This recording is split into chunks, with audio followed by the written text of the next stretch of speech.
DxD, I Steal Luck. Chapter 1, High School DxD? Kuah Town. Inside one of the classrooms at Kuah Academy, a second-year student sat quietly among his peers, his gaze blank as if lost in another world. While his classmates listened attentively to the lecture, his expression stood out a mix of shock, confusion, and disbelief. Did I transmigrate? Blake Silva muttered under his breath, his fingers gripping the desk as a flood of unfamiliar memories poured into his mind. The name remained the same, Blake Silva. But everything else? Completely different. In his previous life, he had black hair, dark eyes, and an utterly forgettable appearance.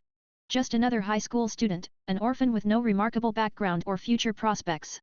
But now? His reflection in the window told a different story. Silver hair, crystal blue eyes, and features so sharp they looked like they belonged to a fantasy novel protagonist. His new appearance radiated both charm and aloofness, an ethereal beauty that felt almost unreal. More than that, his entire identity had changed. He was now the eldest son of the Silva family, one of the most prestigious magician clans in the world. But instead of being revered, he was considered an outcast. The Silva bloodline had always produced descendants with black hair and dark eyes, a sign of their magical heritage. His silver hair and blue eyes? A mutation. An anomaly. An aberration. Worse, his talent in magic arts was deemed mediocre at best, a disgrace to the family name. So, under the guise of an education opportunity, his family sent him away to Kuah Academy, a school in Japan that was, at best, a convenient excuse to remove him from their affairs. The only one who ever cared about him was his younger sister, Leah Silva. But none of that was the real issue. Wait. Kuah Town? Kuah Academy. Blake's pupils contracted. The names sounded far too familiar. Digging through his memories, he found pieces that made his heart race. Then it hit him. No way. Kuah Academy. Isn't this the school where the protagonist and heroines from High School DxD are enrolled? A shiver ran down his spine. He needed confirmation. He closed his eyes, concentrating on every memory of this world. The Silva family's archives did mention supernatural beings, devils, fallen angels, vampires, dragons, all of them. And his own personal memories held images of Rias Gremory, Akeno Haimjima, and Konako Tojao, names that shouldn't exist outside of fiction. Slowly, he exhaled. Holy hell! This really is High School DxD. Blake leaned back in his seat, staring at the ceiling. Of all the places to end up in, why this one? This wasn't some generic fantasy world where he could leisurely grow stronger. This was a battlefield where gods, devils, and dragons clashed. A world where dying was incredibly easy. Should I be excited, or terrified? Forcing himself to calm down, he reviewed what advantages he had. His current strength. Despite being considered a disappointment by his family, he wasn't completely helpless. 1. Magic arts. His knowledge of spells and magical techniques was extensive, though his practical ability was nothing outstanding. His family's strict oversight and his own lack of natural talent meant he was still far from being an elite magician. 2. Perceptual distortion. His unique ability allowed him to distort the perception of speed. Rather than actually moving faster, it made his opponents think he was moving at an impossible speed, similar to Racer's magic from Fairy Tale. While it didn't increase his physical capabilities, it could completely throw off an enemy's sense of time. 3. Magic swordsmanship. Unlike traditional swordsmanship, this style wasn't based on pure strength or agility but instead used magical energy to enhance each strike. He could channel spells directly through his blade, giving his attacks supernatural properties, and he had great affinity in swords. With these, I should be able to handle low-class devils and ordinary humans, but anything stronger? I'd be screwed. He wasn't a devil, fallen angel, or dragon. He wasn't the protagonist of High School DxD with a powerful sacred gear or divine bloodline. If he wanted to survive, he needed more power.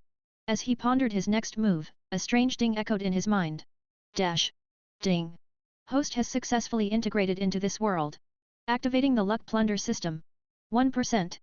36%. 78%. 99%. 100%. A soft, melodic voice followed. Activation complete. Greetings, Master. I am SIA, the spirit of the Luck Plunder System. It's a pleasure to serve you. Blake blinked. Then, his lips curled into a slow, devilish grin. Now this is more like it. A system? This just went from difficult mode to potentially broken. He quickly gathered his thoughts, communicating through his mind rather than speaking aloud, because let's be real, shouting into the air like some cliché protagonist was not his style. SIA, hi? Explain the system's functions. With this, things were about to get interesting. Dash. Reworked. A calm, almost serene voice echoed in Blake's mind. Master, allow me to explain the primary functions of your system. SIA's tone was smooth and confident, with no hesitation, almost like an advanced AI rather than a mystical entity. Blake, still adjusting to his new reality, focused intently. If this system was anything like the ones in novels and games, it could completely change his fate. Currently, the system consists of several key features: luck plunder, luck points, lottery, dimensional travel, the quest system, and others that will unlock as your power grows. Each word sent a thrill through Blake. The sheer potential of these functions was staggering. 1. Luck plunder. SIA continued in her steady, matter-of-fact tone. First, we have luck plunder. This function allows you to steal the luck of others. Blake's expression sharpened. By diminishing someone's luck, you can cause various misfortunes to befall them. If their luck reaches 0. She paused slightly. They will experience an untimely death, with no clear explanation. Blake inhaled slowly. So, I can literally kill someone by draining their luck to nothing. That was unsettling. This wasn't just about gaining an edge in battle, this was a life-altering, possibly world-breaking ability. A transparent screen appeared in his mind. Luck Plunder, Level 1. Effect: steal 20 to 50 points of luck per use. Cooldown: once every 3 days, can be stored. Target limit: a person can only be plundered once per day. Higher levels unlock stronger effects. Luck is such an abstract force, but if it really works the way SIA says. Blake clenched his fist. This wasn't just a powerful ability, it was dangerous. Luck influenced everything: survival, success, even the smallest coincidences. The idea that he could twist fate itself. I'll have to be careful with this. 2. Luck points and lottery system. Next, we have luck points, SIA continued. This is the currency of the system.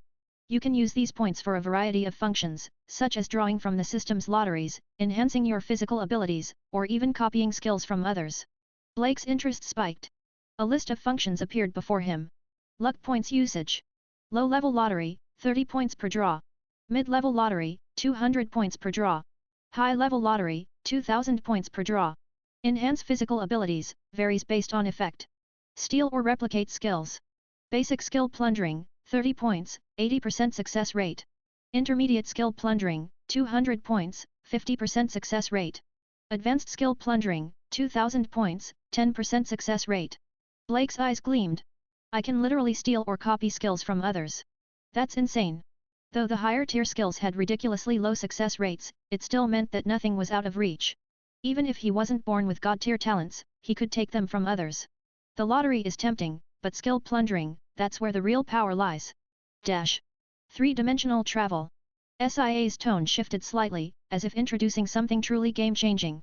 The dimensional travel feature allows you to visit alternate worlds. Blake's breath hitched. You can enter one once a week, with the difficulty of the world matching your current strength. Alternatively, you can pay additional points to select a world with a higher difficulty. A rush of excitement coursed through him. I can actually travel to other dimensions. Dimensional travel difficulty levels. Beginner world, 30 points. Intermediate world, 100 points. Advanced world, 500 points. Additional features. Time dilation, adjust the time flow in alternate worlds, requires extra points. The implications were massive. Not only could he grow stronger outside of this world, but time dilation meant he could train for months or years in another dimension without wasting real-world time. This system just keeps getting better. 4. Quest system. The quest system will unlock as you grow stronger, SIA informed him. Once active, it will provide you with tasks that yield rewards such as luck points, magical items, or even new abilities. This was fairly standard, but extremely useful. Quests meant consistent power UPS. If done right, he could snowball his growth exponentially. A self-sustaining loop of getting stronger? I love it. 5. Scanning ability. Finally, there is the scanning ability. A new function? Blake listened carefully. This feature allows you to analyze your targets, giving you insight into their strengths, weaknesses, and magical capabilities. Blake's eyes narrowed. This is basically an RPG stat check function. Perfect for scouting enemies. In a world full of supernatural threats, having intel on his opponents before a fight could be the difference between victory and death. Blake leaned back, exhaling slowly. The sheer potential of his system was overwhelming. Luck manipulation, skill plundering, world travel, stat boosts, and intelligence gathering. This wasn't just an advantage. This was a path to absolute power. Still, it wasn't instant. He needed time, strategy, and a solid plan. SIA's voice turned cheerful. Master, before I forget. I have something for you to help you get started. Before he could ask what, a gift box materialized in front of him, floating elegantly in the air. With a touch, the box burst open in a flash of light, revealing a single ancient book. "This is the Ether Energy Training Manual," SIA announced. "With this, you will learn to harness ether energy, a unique, adaptable power source that can be shaped into any type of magic." Blake's pulse quickened. Elemental control, barrier magic, even time manipulation, ether energy can seamlessly integrate into any magic system without loss in quality. His hands trembled slightly as he picked up the book. "A high-level magic system? This is exactly what I need." As soon as he opened it, knowledge flooded his mind. He could already feel the foundations of ether energy forming within him. This wasn't just a boost, it was a transformation. Blake closed his eyes for a moment, absorbing everything. This was only the beginning. With the power of the system, he was no longer at the mercy of fate. He would shape his own destiny. SIA's voice echoed softly in his mind, a quiet reassurance. "Master, the path ahead may be challenging, but with your abilities, you are more than ready." Blake exhaled slowly, a smirk tugging at his lips. "Then let's see where this path takes me." Because one thing was certain. The world had no idea what was coming. When Blake finally snapped out of his trance, the school bell rang, signaling the end of class. He blinked, his sharp blue eyes now carrying a faint, ethereal glow. The change in his aura was subtle yet undeniable, like a fire that had been carefully stoked to burn brighter. The classroom was abuzz with hushed whispers, and more than a few girls shot lingering glances in his direction. Blake sighed inwardly. "Great. Just what I needed, more attention." Ignoring the stares, he grabbed his cloth-wrapped sword from beside his desk and made his way out. Most students weren't allowed to bring weapons to school, but thanks to his sister's influence and Rias Gremory's special permission, he enjoyed a few privileges. As he walked through the corridors, the glances continued. Some were subtle, others, not so much. "Did he always look that cool?" one girl whispered. "I thought he was handsome before, but now he's like a mysterious noble prince." Another sighed dreamily. "Mysterious noble prince? Seriously?" Blake resisted the urge to roll his eyes. His aloof, distant demeanor wasn't just for show. It kept unnecessary trouble at bay. But deep down, he had to admit it was amusing how easily people romanticized things. Putting those thoughts aside, he turned his focus inward. "SIA," he asked mentally, "if my family is so influential, why weren't they mentioned in the original story? Wouldn't Rias have tried to recruit me as a servant?" "That's because the Silva family didn't originally exist in this world, Master," SIA replied sweetly. "Your presence altered reality, creating a background that seamlessly fits into this world's history. So I'm essentially an anomaly." Blake mused. "An anomaly, with plot armor," SIA teased. Blake smirked. "I can work with that." With only 2 months until the main events of the story unfolded, he had no time to waste. If he didn't grow strong enough, he'd end up as nothing more than background filler in a world crawling with devils, angels, and dragons. And there were certain characters, Rias, Akeno, Konako, who deserved a much better protagonist than Issei Hyudu. As Blake was lost in thought, a sweet, familiar voice interrupted him. "Blake-kun, are you adjusting well to school life here?" Blake turned toward the voice, then promptly forgot how to breathe. What was the most breathtaking shade of red? The crimson of roses? The rich hue of rubies? The deep scarlet of a setting sun? No. None of the above. The most captivating red Blake had ever seen was her hair. Whoosh! A gentle breeze swept through the campus, brushing past the track field, rustling through trees, and teasing the long, flowing crimson strands of the girl standing before him. She was tall, poised, and radiated an effortless elegance. One hand delicately tucked a strand of wind-blown hair behind her ear, while the other rested lightly at her side. Her features were breathtaking, so flawless they seemed unreal. But even her beauty paled in comparison to the fiery cascade of red that framed her figure. Rias Gremory. The moment stretched on longer than it should have. "Blake, are you all right?" Rias asked, tilting her head slightly. Blake blinked, snapping out of his momentary daze. "Ah, yes. Thank you for your concern, Rias-senpai. I'm fine." His cool demeanor returned almost instantly. Rias studied him for a second longer, as if trying to decipher something. Then, with a gentle smile, she said, "That's good to hear. It's almost time for club activities, so I'll leave you be." With that, she turned and walked away. Blake exhaled, shaking his head. Seeing her in person really is something else. He'd already known what she looked like from his memories, but experiencing her presence firsthand was different. Much different. Shrugging off the lingering effect of their encounter, he made his way toward the kendo club. Time passed quickly. After an intense kendo session, Blake wiped the sweat from his brow and finally left the campus. The night air was crisp, and the streets were mostly empty. As he walked through a narrow alley to take a shortcut home, his senses sharpened. Something felt off. Zzzt. Zzzt. A strange, static-like noise crackled in the air. Blake came to an abrupt halt. His gaze flickered toward the high walls of the alley, where a shadowy figure lurked. Whoosh! Without warning, a sharp whistling sound tore through the night. Blake's instincts screamed at him. He twisted to the side just in time. Thwack! Black, needle-like projectiles embedded themselves into the ground where he had stood mere moments ago, piercing deep into the concrete. Blake narrowed his eyes. Well, that's definitely not normal. A low, inhuman growl echoed from the shadows.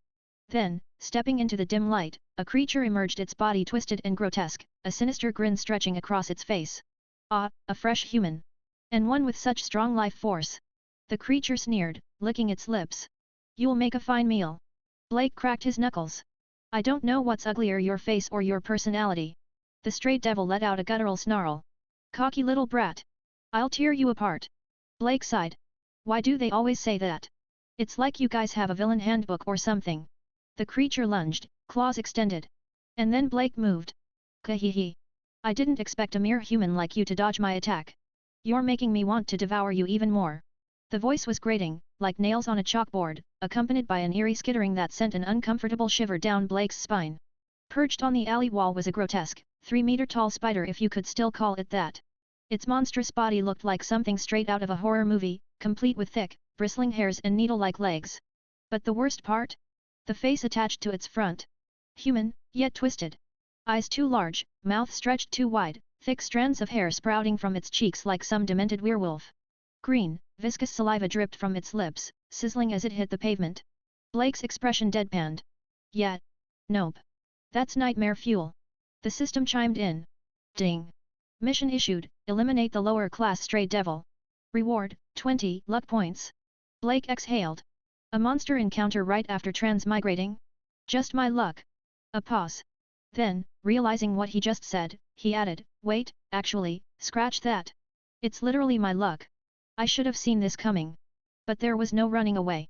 If he couldn't handle a low-class stray devil, he had no business surviving in a world filled with gods, devils, and dragons. And besides, he had a new toy to test out. The spider demon chuckled darkly, its grotesque mouth twisting into something that might have been a grin. Oh? You're not running? How foolish. Blake unslung the sword bag from his back, undoing the straps with practiced ease. Are you stupid? He asked, casually drawing his blade. The sound of steel rang through the alley. This terrain works in my favor. He pulled Frost Whisper free from its sheath. The slender, midnight black blade gleamed under the dim streetlights, silver patterns dancing along its surface. The spider demon screeched and lunged, its 8 muscular legs propelling it forward with terrifying speed. Half a meter away, it raised one spiked front leg, aiming to skewer Blake on the spot. Crunch! Blake was already gone. He sidestepped effortlessly, watching as the demon's leg smashed into the ground, cracking the pavement. Too slow. With one smooth motion, he slashed downward at the creature's face. Splurt!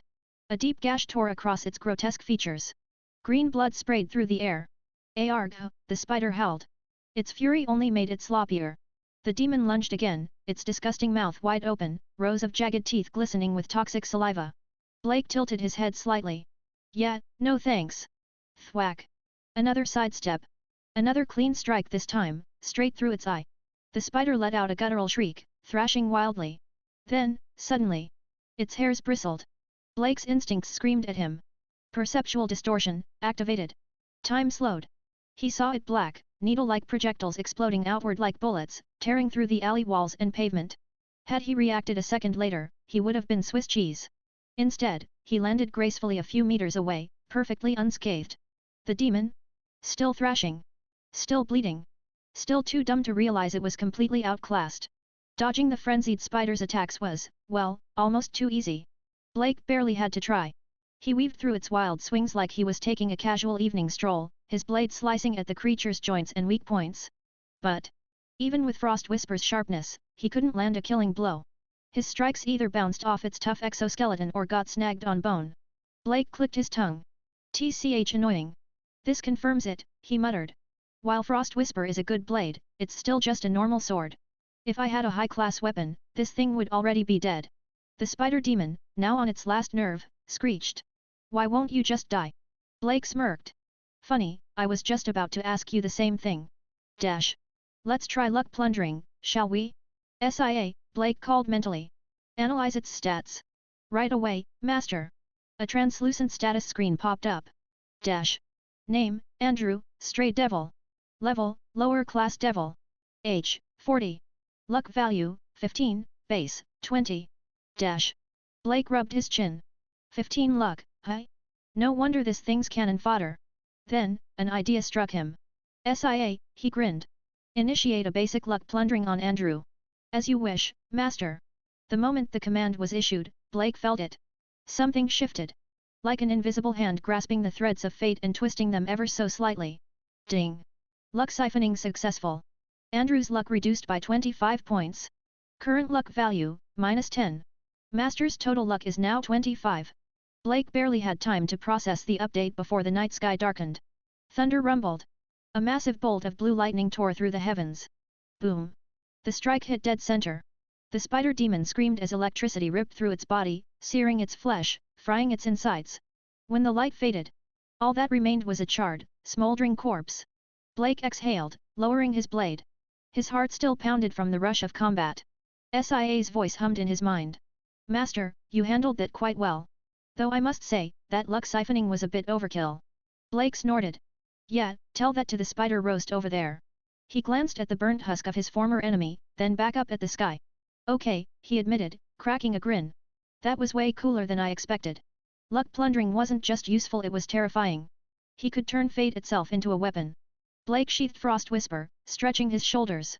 I still have a long way to go, he muttered. Then, smirking to himself, he added, but this is gonna be fun. The sudden crack of thunder sent a shockwave through the night, startling pedestrians on the nearby streets. Confused murmurs spread through the crowd like wildfire. Did you hear that? A thunderstorm. But the sky's completely clear. Maybe it was an explosion? Should we call the police? Blake, standing amidst the smoldering remains of the spider demon, exhaled slowly. His ice-blue eyes flicked toward the charred corpse, the air still tingling with residual electricity. After a beat, he chuckled dryly. So, that's what happens when your luck hits rock bottom. Clear skies, and it still gets struck by lightning. Absolutely tragic. Ding. Dash. Congratulations, Master. Quest complete. Reward, plus 20 luck points. Current total, 45 luck points. Dash. Blake glanced at the notification, feeling the subtle surge of luck settle within him. He made a mental note. Lesson learned: being unlucky in this world is downright fatal. Shaking his head, he sheathed Frost Whisper and turned to leave. But just as he stepped out of the alley, an amused voice chimed in his mind. If you hadn't stepped back, Master, you would have been caught in that blast. Blake smirked. I'll admit it, good call, SIA. The voice carried a hint of pride. It's my duty to protect you, Master. Blake let out a small chuckle. You're starting to sound smug. I have no idea what you mean, SIA replied way too innocently. Rolling his eyes, Blake gave one last glance toward a dark corner of the alley before vanishing into the night. Unbeknownst to Blake, two pairs of eyes had been watching him from above. Perched atop a rooftop, a blonde-haired young man adjusted his stance, his QA Academy uniform barely rustling in the night breeze.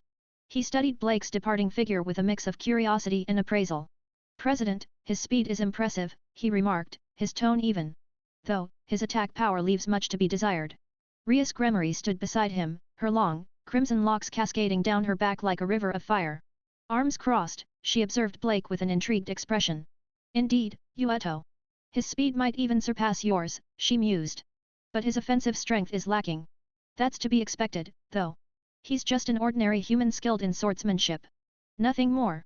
Yet her tone wavered at the last part, as if she didn't fully believe her own words. Ueto Kiba, the knight of her peerage, studied his master's expression. You seem regretful, President. Rias hesitated. It's just a shame, despite his heritage. She trailed off, her gaze momentarily distant. Ueto didn't press further. If Rias wasn't ready to say more, there was no point prying. Instead, he simply nodded. Shall we go, then? Yes. With a flick of her wrist, a glowing red teleportation circle materialized beneath them. But before stepping through, Rias cast one last glance at the alleyway. Her curiosity about Blake Silva had only deepened. Back in his small rented apartment, Blake wasted no time. First, a quick shower to wash off the blood and grime. Second, a simple meal, stir-fried noodles, because he was too exhausted to make anything fancy. Third, collapsing onto his bed, still damp-haired, staring at the ceiling. The battle against Andrew had been a wake-up call. Sure, his speed was solid. His perceptual distortion had given him a clear edge. Against humanoid enemies of similar strength, he could probably win without much effort. But against beasts like Andrew? That was a different story. He clenched his fist. I was helpless against its natural defenses. If it weren't for my luck manipulation, that fight would have dragged out. And if it were a mid-class devil instead? He exhaled. Yeah, I'd be dead. In a world crawling with gods, devils, and supernatural monsters, mid-class threats were everywhere. If I want to survive, I can't just rely on dodging. I need power. Real power. And more importantly, Leah. His younger sister had sacrificed too much for him. He refused to be weak in a world where strength dictated survival. And then, there was the Silva family. Blake's jaw tightened. They'll get what's coming to them. Just as the air in the room started to feel dangerously heavy, a familiar, cheerful voice snapped him out of it. Master, if you want to grow stronger, I have a suggestion. Blake rubbed his temples. You always have a suggestion. SIA ignored his dry remark. Use the system's dimension hopping feature. Exploring alternate worlds increases your chances of triggering quests. Blake raised an eyebrow. The one that resets weekly? Meaning I either use it or lose it. Exactly. It would be such a waste to let it sit there. Blake considered it. It was true, dimension hopping meant exposure to new enemies, new opportunities, and new rewards. But at the same time, I'm exhausted, he admitted. Diving into an unknown world while half asleep sounds like a great way to die. SIA huffed. A fair point, Master. Then we'll save it for tomorrow. Her tone softened. Rest well. Blake sighed but smiled slightly. Yeah. Tomorrow. As exhaustion finally claimed him, only one thought remained clear in his mind. No matter what comes next, I'll carve my own path. And with that, he drifted into sleep, unaware of the curious red-haired devil who had set her sights on him. Whoosh! A breeze swept through as Blake's eyes fluttered open. The moment he took in his surroundings, the distant murmur of chatter and shuffling footsteps reached his ears. He blinked. Ahead, young men and women in uniforms walked past in pairs, chatting animatedly as they headed toward a massive school building. Some whispered, others openly stared at him, especially the girls, who practically sparkled with admiration. The guys? Less impressed. Jealous glares. Scowls. Some clenched their fists like they were already picturing his face as a punching bag. Blake sighed internally. Here we go again. His silver hair, crystal blue eyes, and chiseled features tended to have that effect. He didn't do anything special, yet people either idolized him or resented him. And then, his gaze landed on the large engraved sign near the entrance. St. Maple Academy. A pause. Blake squinted. Wait a second. St. Maple Academy? Isn't that? A memory surfaced, making him frown slightly. He'd definitely heard of this place before. Wasn't this from that cultured anime he watched in his past life? He exhaled. Either reality is playing a joke on me, or I ended up in a world based on that. Not exactly the high-stakes battlefield I was hoping for. Before he could dwell on it, a familiar cheerful voice rang in his mind. Master, congratulations! You arrived exactly where you wanted. You're so lucky, SIA chirped. Blake rubbed his temples. Right. Luck. Sure. If he had a choice, he'd prefer a world more suited for training somewhere with actual threats instead of, well, this.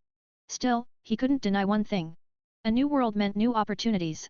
And it seemed like one of those opportunities had just made itself known. Blake's senses tingled. His expression turned serious as he abruptly looked toward a spot about a kilometer away. A dense aura of malice. It was unmistakable. Something's happening over there. Without hesitation, he changed course, weaving through students before breaking into a light sprint toward the alley. Dash! At that same moment, deep inside the alley, a frustrated yet clearly annoyed voice echoed. I already told you I don't want to go to the KTV. Why are you guys so persistent? The voice belonged to a girl. There was an edge of panic beneath her irritation, making it clear she wasn't just dealing with a pushy friend. 3 older students too tall, one particularly burly, stood in front of her, their smirks oozing arrogance. The tallest sneered, crossing his arms. Watch your mouth, freshman. We're your seniors, show some respect. The burly one chuckled. Relax, Akizuki-san. We're just inviting you to sing, that's all. Despite his seemingly polite tone, his eyes betrayed his real intentions. The way he scanned her figure made her skin crawl. She knew exactly what kind of guys they were. Even if they weren't stupid enough to do anything out in the open, their goal was obvious. And unfortunately for them, they were about to have a very bad day. Is this really how low you've fallen? Forcing a girl into something she clearly doesn't want to do. A cold, sharp voice cut through the air like a blade. The 3 boys snapped their heads around, only to find a silver-haired stranger standing at the alley's entrance. His casual attire made him seem relaxed, but the long object strapped to his back hinted at something far more dangerous. The tallest snarled. The hell are you supposed to be? The burly one frowned, taking a step forward. Mind your own business, kid. Blake exhaled, already bored of their attitudes. Yeah, see, that's the problem. I can smell the malice coming off you two like cheap cologne. The tall one's eye twitched. You. Bang.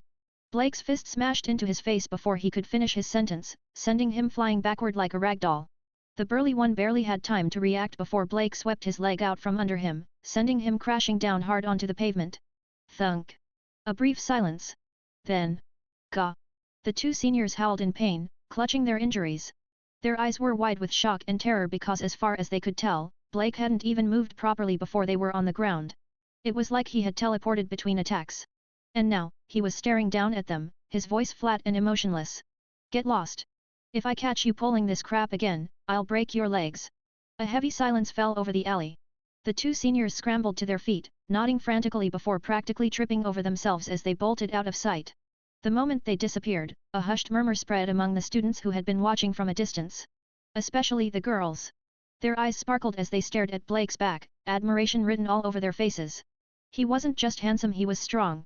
Some had fantasized about meeting their Prince Charming, but never in their wildest dreams had they expected to witness something straight out of a movie. Naturally, their gazes drifted toward the one girl at the center of it all. Eri Akizuki. Her golden blonde twin ponytails shimmered under the sunlight, emerald green eyes wide with surprise. Her delicate features were already stunning, but with her slight blush from the situation, she looked straight out of a fairy tale. And yet, unlike the other girls, her expression wasn't admiration, it was pure curiosity. Blake turned back toward her, ignoring the onlookers. He met her gaze and smiled slightly, his previous cold demeanor softening. You alright? Eri blinked, still processing what just happened. Then, realizing he was waiting for an answer, she quickly straightened up, her usual confidence returning. I'm fine, she said, brushing off imaginary dust. Thanks to you. Blake nodded, satisfied. He hadn't expected much from this random world, but fate had a way of throwing him into interesting situations. And today, it had led him straight to Eri Akizuki. Eri Akizuki's emerald green eyes lingered on Blake, still processing everything that had just happened. She wasn't the type to get flustered easily, but this entire situation had caught her off guard. Not only had she been cornered in an alley, but a silver-haired stranger had swooped in and effortlessly saved the day like some kind of action movie protagonist. And now, he was just walking away? I'm fine. Eri stammered, snapping herself out of it. She waved a hand in front of her face, trying to appear unbothered. Blake nodded. Glad to hear it. Be careful next time. He turned on his heel, clearly ready to leave. Eri's eyes widened slightly. Wait, that's it? Most guys would have at least tried to milk the moment, maybe acted smug or hinted at getting something in return. But Blake? He looked like he couldn't care less. That was new. Hey, wait, she blurted out. I'm Eri Akizuki. Just call me Eri. What's your name? Blake paused, glancing over his shoulder. He smiled slightly, his crystal blue eyes gleaming with amusement. Eri, hi? Got it. My name's Blake Silva. I'm a visitor from the USA. The playful tilt in his voice made her eyebrow twitch. USA? Eri folded her arms, studying him more carefully. A silver-haired, blue-eyed, drop-dead gorgeous foreigner, and he just happens to be casually strolling through my school's alleyways? Yeah, sure. Totally normal. She wasn't buying it, but before she could question him further, Blake's entire demeanor shifted. His posture stiffened, and his gaze flickered toward the crowd. Eri noticed the change immediately. Silva-kun? What's wrong? Blake didn't answer. Instead, his expression darkened, and he murmured under his breath. He looks familiar. From within the gathering crowd, a pair of piercing eyes locked onto Blake with the intensity of a predator. Standing behind the students was a middle-aged man, dressed in an expensive-looking suit, his sharp features twisted into a mask of barely contained rage. Blake met his glare head-on, his own gaze turning ice-cold. Malice. Pure, seething malice. Not just the petty jealousy he'd felt earlier from random students, no, this was something worse. Someone wanted him dead. SIA, Blake murmured. Scan. Scanning. In a blink, SIA's sweet voice chimed in his mind, delivering the results. Human, Kazuo Kaizuki. Age, 42. Luck value, 100. Evaluation, a child of luck in a low-tier world. Blake's eyebrow twitched. Oh. It's him. Eri's stepfather. The one guy he'd already pegged as trouble. And just because Blake had exchanged a few words with Eri, this man was practically foaming at the mouth. Dude, chill. It's not that deep. Blake sighed, shifting his weight slightly as he glanced back at Eri. Sorry, he said, his tone casual. I just remembered I have something to take care of. Looks like fate's on our side, though I have a feeling we'll meet again. He flashed her one last lazy grin then, in the blink of an eye, melted into the crowd. Eri stared after him, dumbfounded. Then her fingers twitched in frustration. Really? He saved her. Flirted with her. Vanished without a trace. And didn't even leave his number. Eri let out a huff, kicking a nearby rock. Seriously? What kind of guy does that? A deep scowl crossed Kazuo Kaizuki's face as he pushed through the lingering students, his gaze locked onto Eri. He had seen everything. His stepdaughter, the girl he had painstakingly raised, had actually smiled at another man. Worse, she had looked at that silver-haired brat with genuine interest. That was unacceptable. Kazuo reached Eri's side, his voice dropping into a tense, forced calm. Why are you in this alley? Eri, still annoyed at Blake's mysterious disappearing act, barely spared him a glance. What's it to you? Kazu's eye twitched. I'm your father. Ha, Eri scoffed, crossing her arms. Stepfather. The utter disdain in her voice hit like a slap. Kazu's expression stiffened, his anger barely hidden beneath his carefully crafted mask of authority. She had never spoken to him like that before. And the reason was clear: Blake. That boy had already poisoned her mind.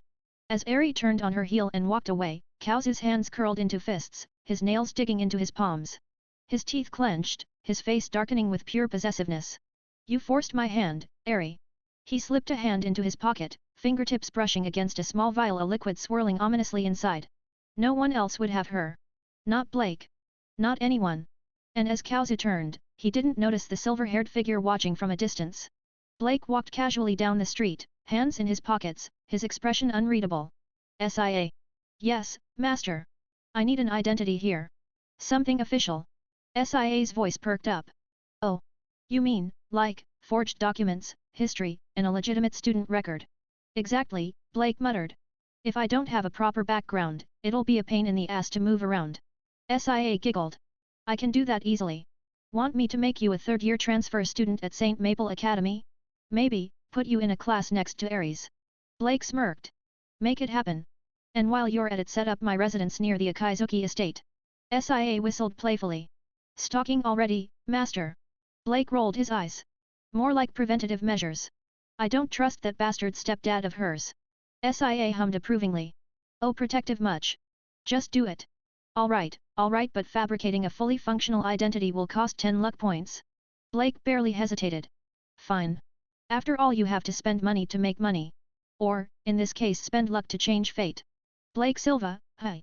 Standing outside a newly assigned house next to the Akizuki residence, Blake Silva ran a hand over the wooden nameplate near the entrance. His gaze flickered with amusement. He hadn't expected the identity fabrication to go through so easily. SIA truly was an overpowered system. Before he could step inside to explore his new home, an intense wave of malice washed over him. Dark energy, thick, suffocating, and sickening, spilled from the direction of the Akizuki house, accompanied by a faint, desperate cry. Blake's expression darkened. Change of plans, he muttered, pivoting on his heel. He moved without hesitation, heading straight for the source of the disturbance. Dash. Inside the Akizuki household, Eri staggered backward, gripping the edge of a dresser for support. A burning sensation coursed through her veins, making her skin feel unbearably hot. Her breath came in sharp, uneven gasps. She wasn't naive, she had always known that Kazuo Akizuki was a vile man. But drugging her? That was a level of depravity she hadn't accounted for. You only have yourself to blame, Eri, Kazu purred, his voice dripping with false regret. He leaned against the doorway, the spray bottle still in his grip. If you hadn't taken an interest in that silver-haired brat, I wouldn't have had to act so soon. Eri clenched her teeth, willing herself to fight the effects of the drug. But her vision blurred, and a traitorous part of her mind whispered that her body was no longer hers to control. No. Not like this. Her hand instinctively reached for her clothes, trembling. Desperation clawed at her throat. Somebody, please, help. And as if answering her silent prayer. Bang. The door exploded inward. Ah. Kazu barely had time to react before it slammed into his face, sending him crashing backward. Blake stepped inside, his piercing blue eyes scanning the room. He took in Aries' flushed, struggling form and the disgusting excuse of a man on the floor, and in that instant, his decision was made. He hated scum like this. Kazu groaned, clutching his nose as he staggered to his feet. Who the hell do you think? Crack. Blake didn't let him finish. He grabbed Kaozu by the collar, effortlessly lifting him off the ground. Then, with a single fluid motion, he slammed the man's head into the nearest wall. A sickening crunch echoed through the room. Kaozu's body went limp. Blood trickled down from his forehead as he crumpled to the ground, unconscious. Blake let out a breath, shaking off his hand as if ridding himself of filth. Trash. Turning to Eri, his expression softened. She was still dazed, her breathing uneven, eyes glazed over. Give me. She murmured, barely conscious. Her fingers weakly grasped at the hem of her shirt, her body betraying her mind. Blake's brows twitched. Yet, not happening. Sighing, he scooped her up into his arms and carried her into a separate room. This wasn't ideal, but leaving her like this was out of the question. For the next hour, Eri struggled against the effects of the drug, making incomprehensible sounds that would have been wildly misinterpreted by anyone outside the room. Blake, maintaining what little dignity he had left, did his best to help her through it. Finally, after what felt like an eternity, her breathing evened out. The feverish heat subsided. Blake leaned against the wall, exhausted. Well, that was an experience. Eri, curled up in the blankets, slowly blinked herself awake. Her emerald eyes flickered with confusion, then realization. And then, horror. You. Her voice was hoarse. What did you do? Blake raised a brow. Saved your life. You're welcome. Eri's gaze darted around the room. She spotted the crumpled sheets, the sweat-soaked fabric of her clothes, and oh. Her face turned red. You. Blake held up his hands. Before you yell, I did nothing inappropriate. You had a drug in your system, and I helped you sweat it out. Eri narrowed her eyes, clearly suspicious.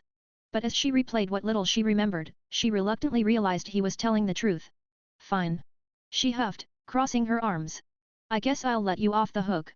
You're so generous, Blake deadpanned. Despite her annoyance, Eri couldn't help but smile. The man had just saved her from something far worse. And for that, she was grateful. Then something clicked in her mind. Wait, why were you even near my house in the first place? Blake leaned back, stretching his arms. I just moved in next door. Eri blinked. You're my new neighbor. Yep. A slow smirk spread across her lips. Well. Looks like fate really wants us to keep meeting, huh? Before Blake could respond, she suddenly latched onto his arm, pressing herself against him. Blake stiffened. Are you always this forward? Humph. You already took responsibility, so I might as well make myself comfortable, she teased. Blake sighed. This girl is going to be trouble, isn't she? Dash. Few moments later. Outside, the distant sound of footsteps approached. Eri's body tensed. Oh no. What? Blake glanced toward the door. My sister is back. Blake didn't hesitate. I'm out. Before Eri could react, he had already grabbed his coat and walked straight out the front door. Eri gawked. Why didn't he hide? Dash. At the entrance, a beautiful young woman with dark brown hair and striking violet eyes stood with a perplexed expression. Marina Akizuki, Eri's older sister, had just stepped onto the porch, clutching her skull bag. As she approached, she saw a silver-haired man casually strolling past her as if he owned the place. Their eyes met. Blake gave her a polite nod. Good evening. Marina blinked in confusion. Good evening. Before she could question him further, he was gone. Marina frowned. Who the hell was that? Pushing the thought aside, she entered the house. Eri, I'm home. She froze. The smell. The messy sheets. The undeniable evidence of what had just transpired. And Eri, lying there, looking utterly disheveled. Silence. Then. Ah. Eri groaned and covered her face with a pillow. It's not what you think. Dash. Meanwhile, Blake, already halfway down the street, smirked as a notification from SIA popped up. Ding. Congratulations, Master, for completing the hidden task, save Eri. Reward, 20 luck points. Current luck, 55. Not bad. Then, another thought struck him. SIA, let's use my luck-stealing ability on Kaozu Akizuki. A beat of silence. Then. Ding. Luck-stealing successful. 30 luck points stolen from Kaozu Akizuki. Master's current luck, 85. Blake chuckled. That bastard still has 70 left. I'll take my time bleeding him dry. With that, he strolled toward his new home, humming to himself. Tomorrow was going to be interesting. Quick, I need to call the police. I need to call the police. Marina Akizuki's hands trembled as she fumbled with her phone, ready to dial. A home invasion, assault, and even worse, her sister being violated by their own father? This was beyond outrageous. It was the kind of horror story you saw on crime documentaries, not something that actually happened in real life. Sis, no. You're mistaken. Eri Akizuki, still sprawled out on the bed, flailed her arms weakly in protest. Mistaken? Marina froze mid-dial, blinking in confusion. Sis, come here. Let me explain, Eri sighed, rubbing her temples.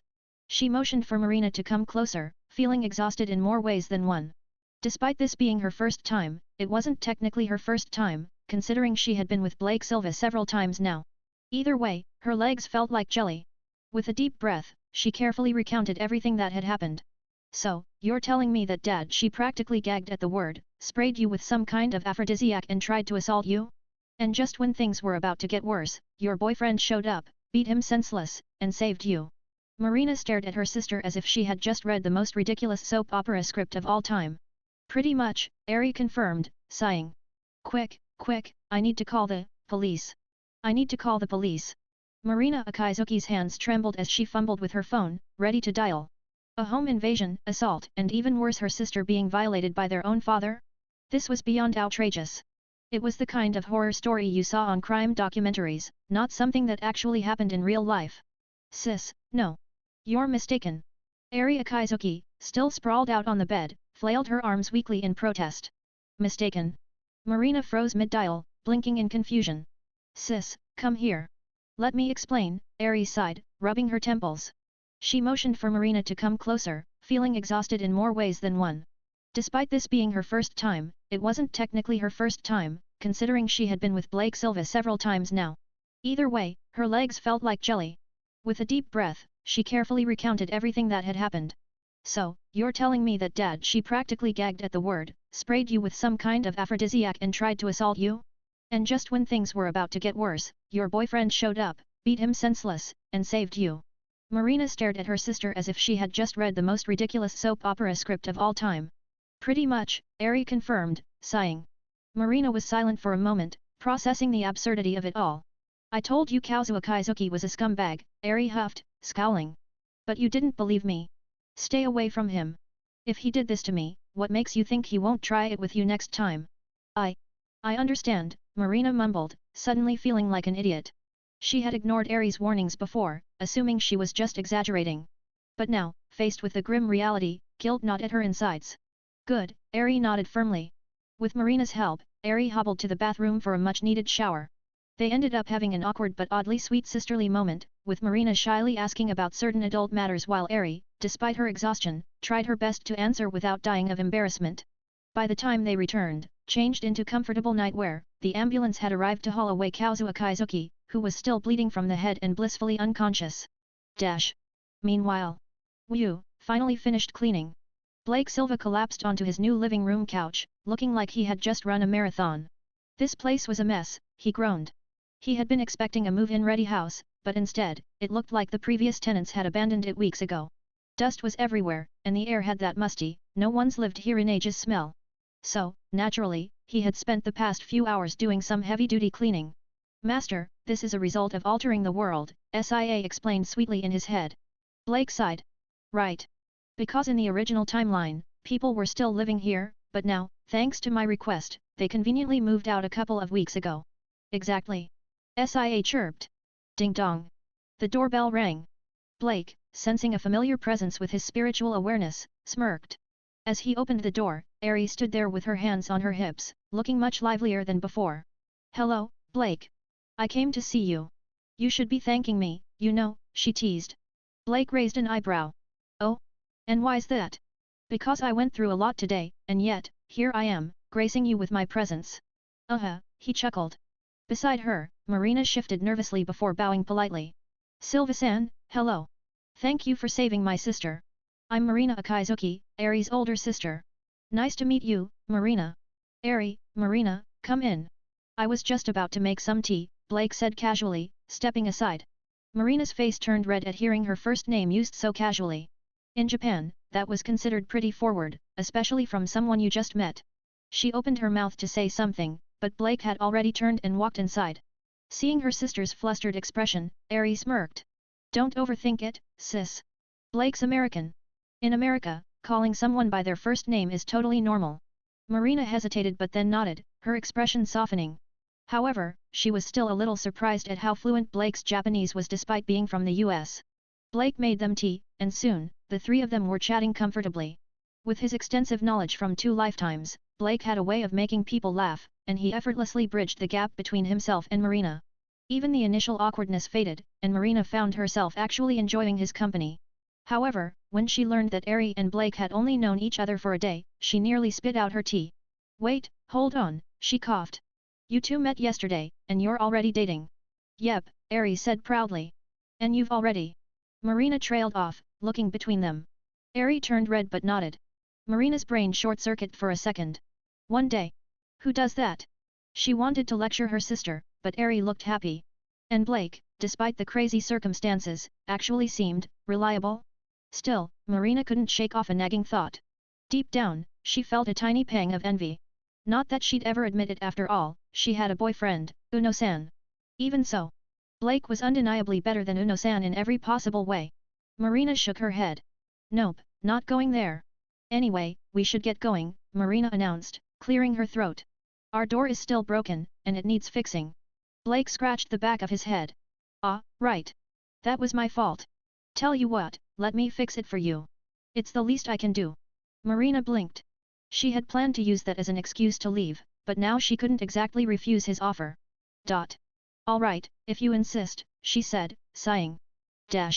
Meanwhile, at the hospital, Kazuo Kaizuki groggily regained consciousness. His head was wrapped in thick bandages, and his entire body ached. "I failed. I lost her," he muttered bitterly. His eyes burned with rage as he remembered Blake carrying Eri away. But then, a sinister smirk formed on his lips. "If I can't have Eri, I'll take Marina instead." Ignoring the nurse's warnings, Kazuo angrily stormed out of the hospital, his mind filled with twisted plans. And then... thunk! Ah! Kazuo tripped over a loose stone on the pavement, face planting into the concrete with a loud crack. Pain shot through his body as something very sensitive took the full impact. Nearby, people gasped, but when they saw the absurdity of what had happened, they couldn't hold back their laughter. Did he just? He totally did. A kind passerby helped call for a nurse while chuckling under their breath. And just like that, Kazuo was wheeled back into the hospital, only this time, for a completely different injury. Back at Eri and Marina's house, Blake finished fixing the door, feeling oddly satisfied. Little did he know, Kazuo's ridiculous streak of bad luck was far from over, and his own fate was already entangled with what was to come. Chapter 10-10, Masato Uno. Maple Academy, Class 3A. The classroom was buzzing with morning chatter when the teacher cleared his throat and stepped forward. "All right, everyone, settle down. We have a new transfer student joining us today." The door creaked open, and a tall, silver-haired young man stepped in. His piercing blue eyes swept across the room, carrying an effortless air of confidence. His features were striking, his presence commanding, and before he even spoke, half the class had already decided how they felt about him. The girls? Smitten. The guys? Not so much. "Hello, everyone. I'm Blake Silva, a transfer student from America. Looking forward to studying with you all." As soon as he finished speaking, the room erupted. "He's so handsome. Oh my god, is he a model? Damn it, another pretty boy." The boys clenched their fists, their jaws tightening as their girlfriends openly ogled the new arrival. Some had already accepted their fate, while others held on to the delusional hope that this foreigner wouldn't be a threat. A certain someone, however, was beyond livid. At one of the desks, Masato Uno sat frozen, his eye twitching as he watched Marina Akizuki, his girlfriend, stare at Blake with what could only be described as thinly veiled admiration. His hands curled into fists. "So this is why you always refuse to let me hold your hand, Marina.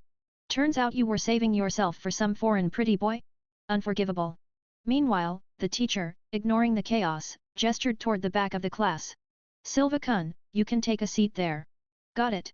As Blake walked past Marina, he flashed her a casual smile. A friendly smile. Marina, to her credit, managed to keep her composure aside from the slight blush that betrayed her. Masato, however, saw everything. His fingers dug into his desk. "This bastard!" Blake, who was very much aware of the burning hostility radiating from one of his new classmates, casually sat down. "SIA, scan that guy for me," he murmured under his breath. A soft chime echoed in his mind, and a small translucent display appeared in his vision. Name, Masato Uno.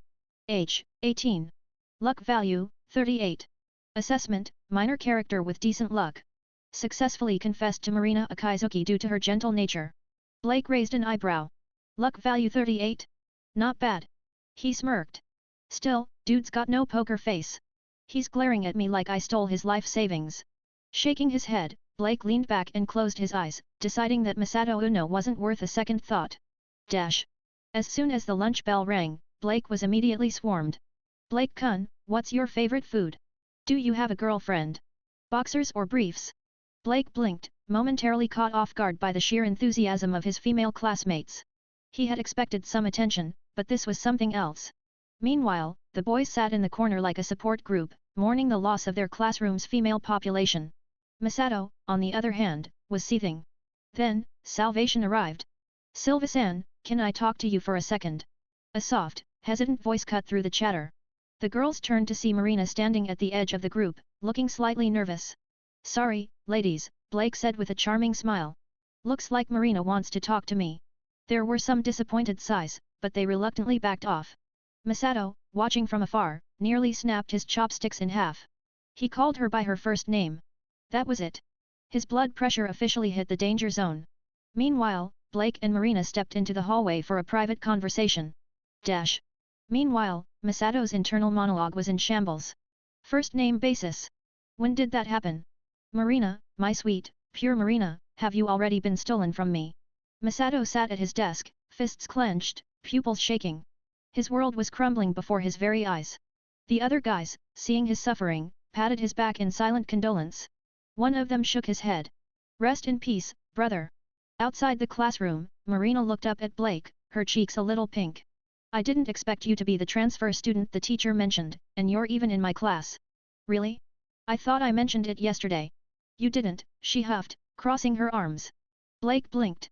Hi. My bad. Guess it slipped my mind. Marina gave him a playful glare before sighing. Still, it's kind of nice. Blake smirked. Feels like fate, hi. Marina hesitated for a second before mumbling, maybe. Just as they were enjoying their moment, the door to the classroom creaked open. Masato Uno stood there, his expression a perfect blend of I'm totally fine and I want to throw myself off a cliff.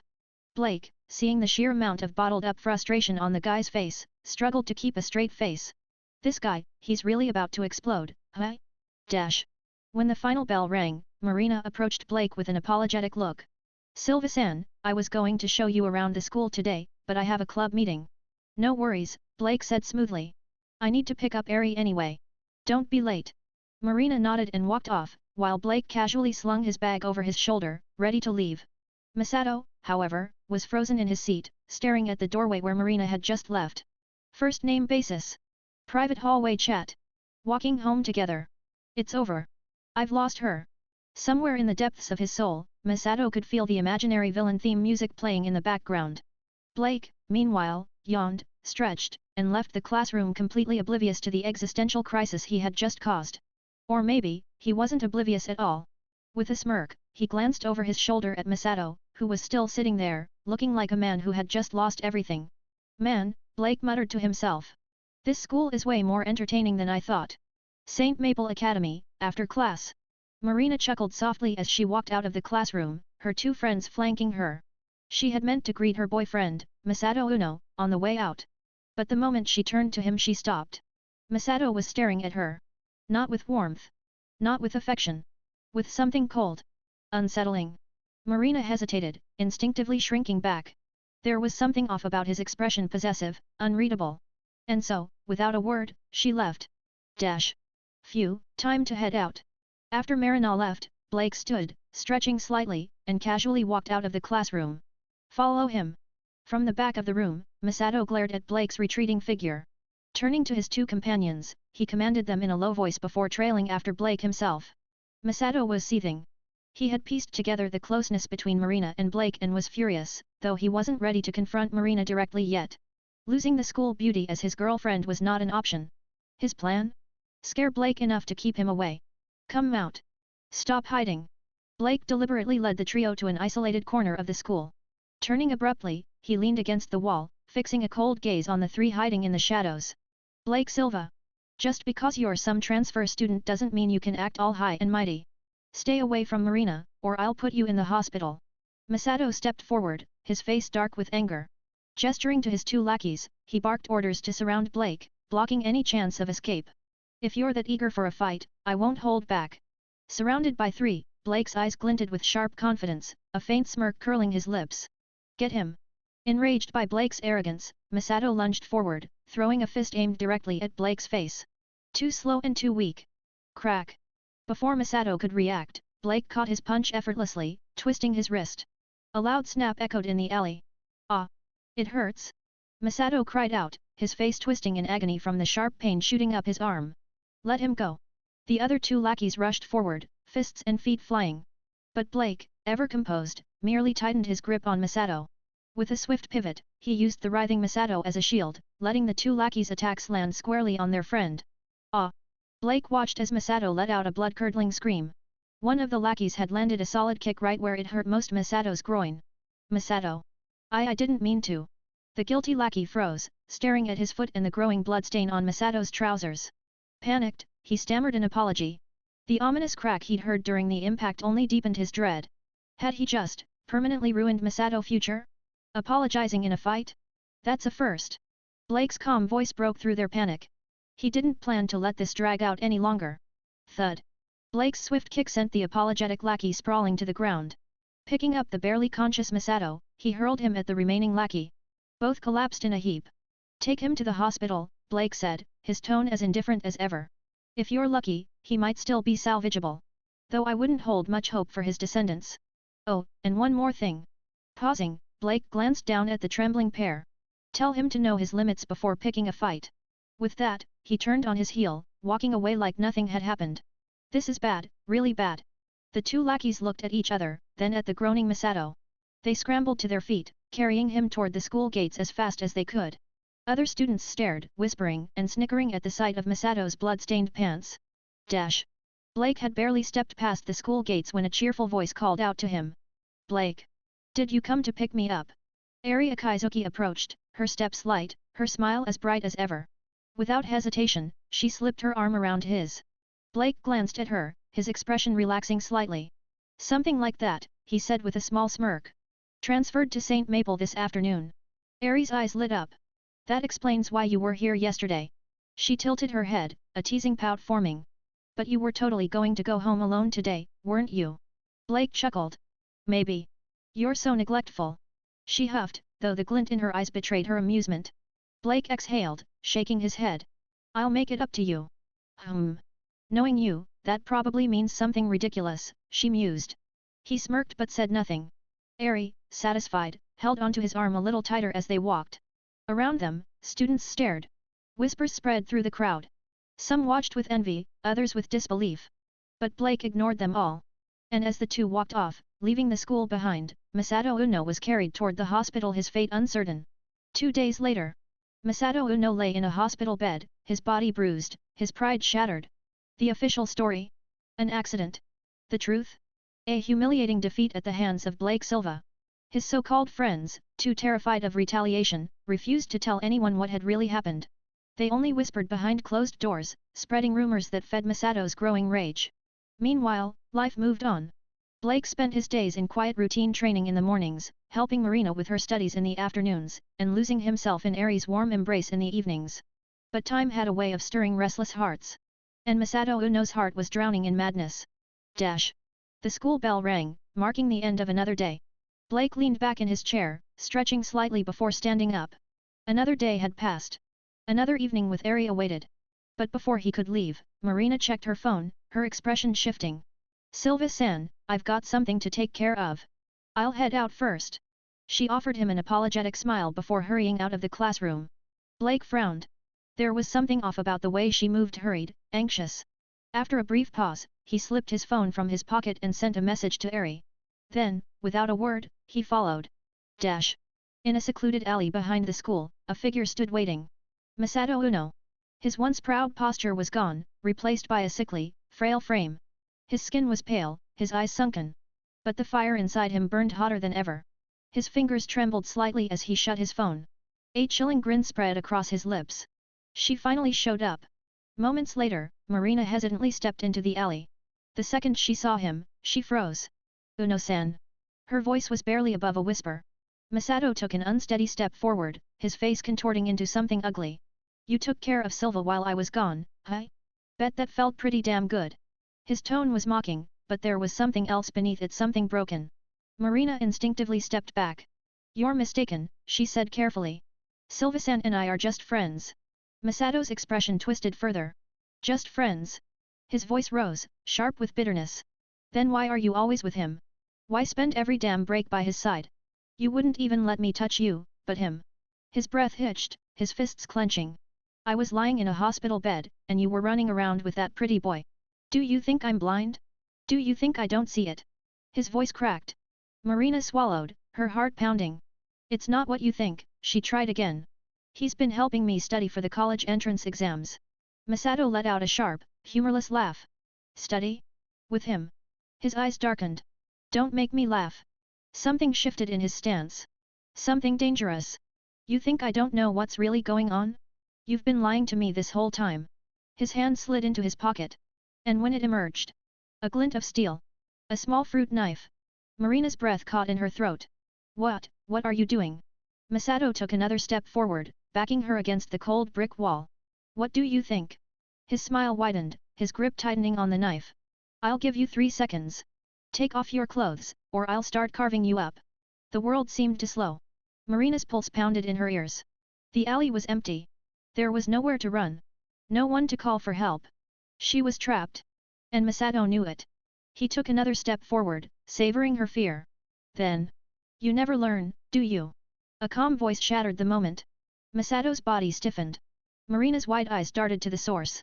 Blake Silva stood at the alley's entrance, his silver hair catching the fading light, his sharp blue eyes colder than ice. Masato turned his head stiffly, his expression contorting. His face paled. His pupils dilated. It was the same look a predator gave when it suddenly realized it was not the apex hunter. Don't come any closer. Masato's voice cracked, his grip on the knife tightening. I swear, if you do, I'll kill her. Blake didn't stop walking. Each step echoed against the pavement, steady and controlled. Masato swallowed hard. The last time he faced this man, he had barely been able to breathe through the pain. And yet, he was still trying to fight. Still clinging to the last scraps of his pride. Masato forced himself to smirk, his fingers pressing against Marina's shoulder, keeping her in place. She matters to you, doesn't she? His voice wavered, but the arrogance remained. Her life is in my hands. What are you gonna do, Silva? Beg? Get on your knees and plead? Maybe if you do, I'll let her go. Blake finally stopped walking. For a moment, there was silence. Then. You think I'm afraid of you? His voice was quiet. Steady. Masato flinched. I'm not afraid. I'm angry. Blake's gaze dropped to the knife in Masato's shaking hand. A man who resorts to threatening a woman, his tone was laced with ice. Let alone one who was supposed to be his girlfriend. His fingers twitched at his side. Isn't even worth my time. Masato opened his mouth, but before he could react. Crack. The world blurred. Pain exploded in his wrist as Blake moved like a shadow, twisting his arm and ripping the knife away. A split second later. Masato flew. Blake's grip shifted, and with one powerful motion, he hurled him over his shoulder. Thud. Masato hit the pavement hard. A ragged scream tore from his throat as agony lanced through his body, his wrist, his ribs, his already injured spine. For a moment, he lay there, gasping. Then nothing. No more words. No more fight. Just a broken boy, curled on the ground, too weak to move. Blake stood over Masato, his expression as cold as ice. He didn't move, sparing Marina from witnessing any further violence. Stay back. Masato whimpered, his body trembling as he dragged himself away, ignoring the searing pain coursing through him. SIA, plunder his luck. The cooldown should be over by now. Blake's gaze remained locked on him, his voice devoid of emotion. There was no way he'd let him walk away unscathed. Understood. Beginning the process. Ding. Plunder successful. 40 luck points absorbed. Current luck, 125. Masato's luck plummeted to -2. A faint red glow flickered around him like a warning of his impending misfortune. Blake watched him with complete indifference. A guy like you isn't worth sparing. He let out a breath, satisfied. If I hadn't drained him completely, I might have had to get my hands dirty again. That would have been annoying. Masato, still crawling away, didn't realize how much worse his life was about to get. Blake turned his attention to Marina, who stood trembling, her face pale with shock. With a gentler expression, he rested a hand on her shoulder. You okay? I am fine. Silva-san, thank you for saving me. Her voice was shaky, but she managed a small nod. The warmth in Blake's eyes made her chest tighten, and for the first time since the ordeal began, she felt safe. If he hadn't shown up when he did, she didn't want to think about it. When I saw you suddenly take off running, I knew something was wrong. Good thing I followed, or who knows what would have happened. Blake sighed, shaking his head. Yeah. Marina swallowed hard and nodded. Then, despite her trembling legs, she took a step forward then another. Masato was just about to stagger out of the alley when her voice rang out. Uno-san, we're done. Her tone was firm, her resolve unwavering. Masato froze mid-step. He didn't turn around, but his body stiffened. His fingers curled into fists, nails digging into his palms. For a moment, silence hung in the air. Then, without a word, he forced himself up, wincing at the pain in his lower body, and bolted. He didn't dare look back, not when Blake was still standing there. Blake exhaled slowly, turning back to Marina. She had done it. But as she stood there, her head lowered, her body shaking, the weight of it all came crashing down. Her shoulders slumped, her breath hitched, and tears welled up in her eyes. Blake stepped forward and placed a comforting hand on her back. It's over now. And with those words, those simple, reassuring words, Marina's composure shattered. Wah! She threw herself against him, burying her face in his chest, sobbing uncontrollably. Blake held her close, one hand gently rubbing her back, the other resting on her head. He let her cry, let her release everything she'd been holding in. It took more than 10 minutes before her sobs quieted. By then, she was completely drained. Blake didn't hesitate, he scooped her up effortlessly, carrying her in his arms. As he walked through the quiet streets, Marina rested her head against his shoulder. Her fingers clutched at his shirt, her breathing soft and steady. Before long, she had fallen asleep. When Blake reached the Akizuki household, the door swung open before he even knocked. Ari Akizuki, Marina's younger sister, stood there, eyes widening at the sight of him carrying her sister. Blake, you and my sister. SHHH. Blake quickly motioned for her to lower her voice. The last thing Marina needed was to be woken up. Ari narrowed her eyes but obeyed, stepping aside so he could enter. Once inside, Blake carried Marina to her room, laying her down gently on the bed. He tucked her in, making sure she was comfortable before stepping back. But the moment he turned around, Ari grabbed his arm and dragged him to the living room.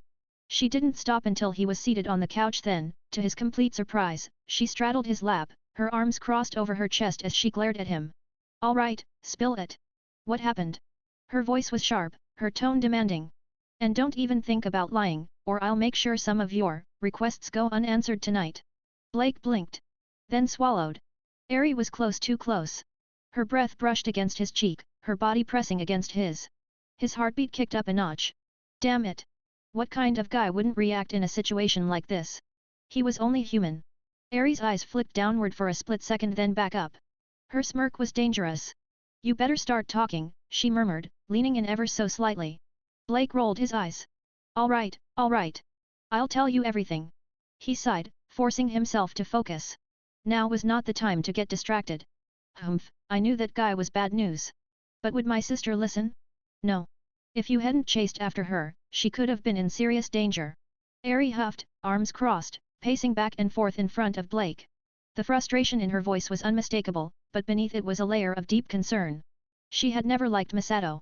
From the moment Marina had accepted his confession, Ari had been wary.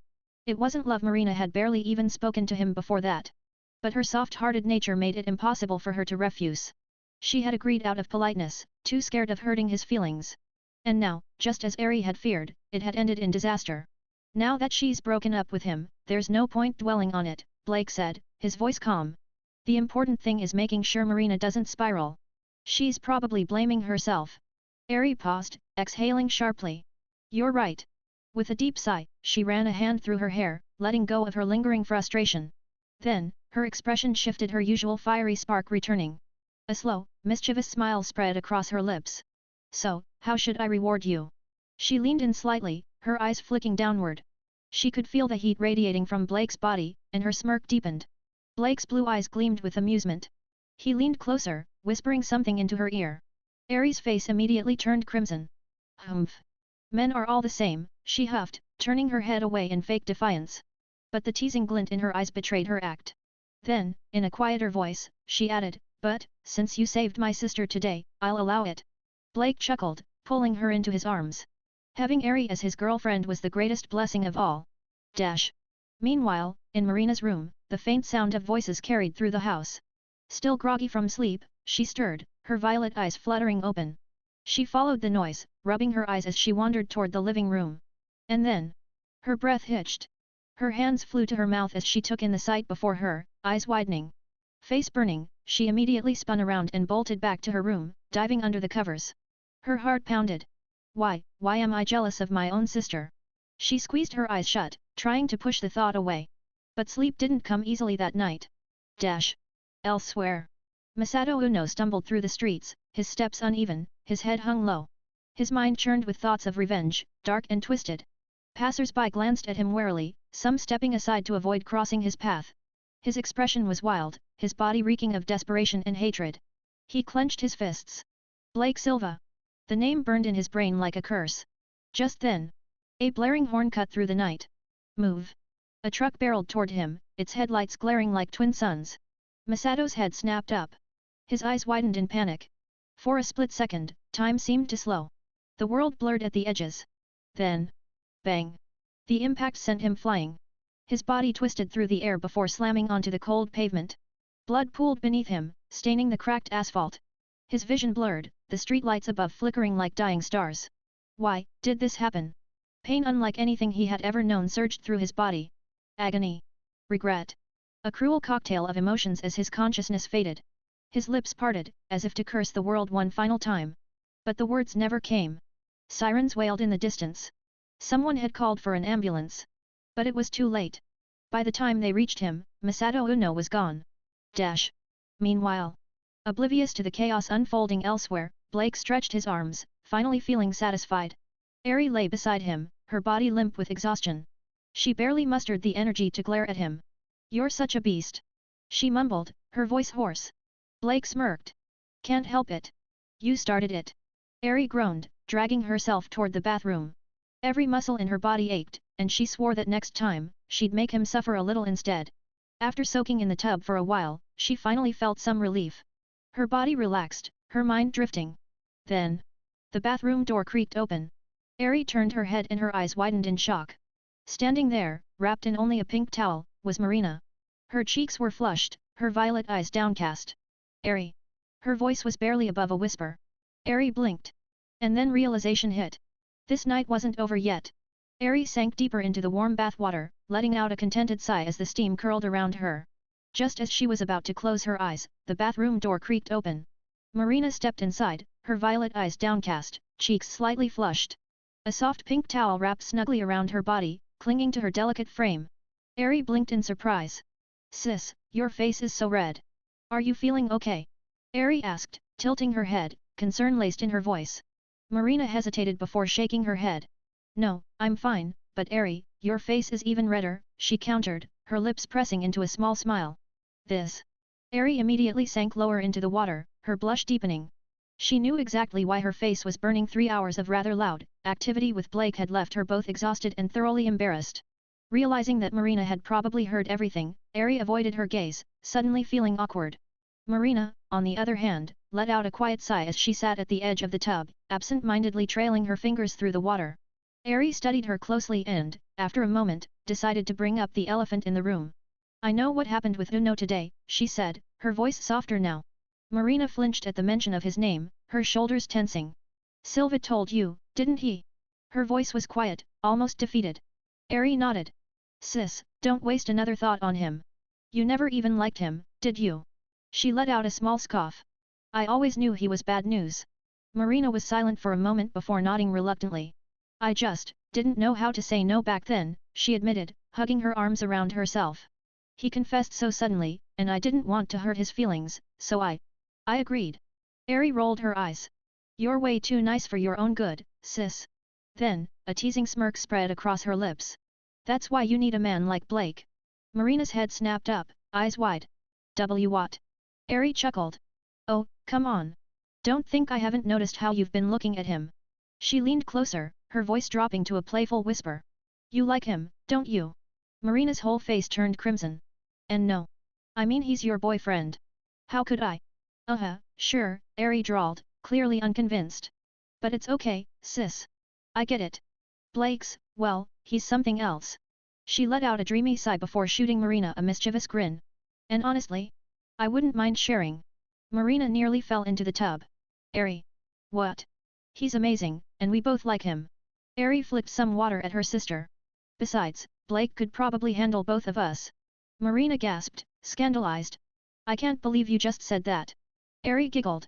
Oh, please, like you haven't thought about it. She leaned in closer, her teasing tone turning sultry. Just imagine it, sis. Enough. Marina clamped her hands over her ears, refusing to listen any further. But despite her protests, a small, traitorous part of her mind entertained the thought for a second too long. Eri burst into laughter, thoroughly enjoying her sister's flustered state. All right, I'll stop for now, she relented, raising her hands in surrender. Marina huffed, still red-faced, but a small smile tugged at her lips.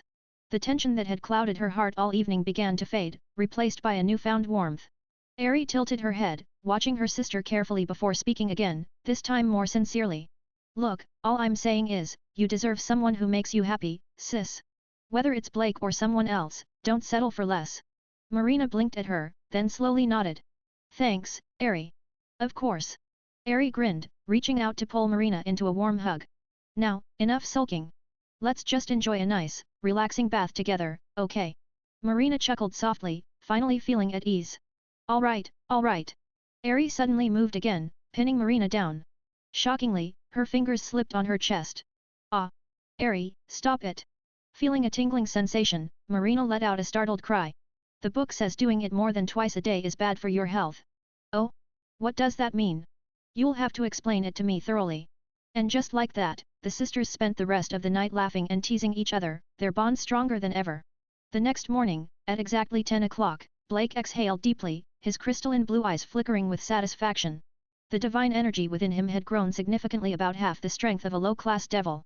In less than 4 days, he had achieved what would take others weeks, a testament to just how extraordinary his unique technique was. 10 already? That means it's the weekend, he muttered, glancing at the clock. Might as well take Eri and Marina out shopping. Marina's been through a lot, she could use the distraction.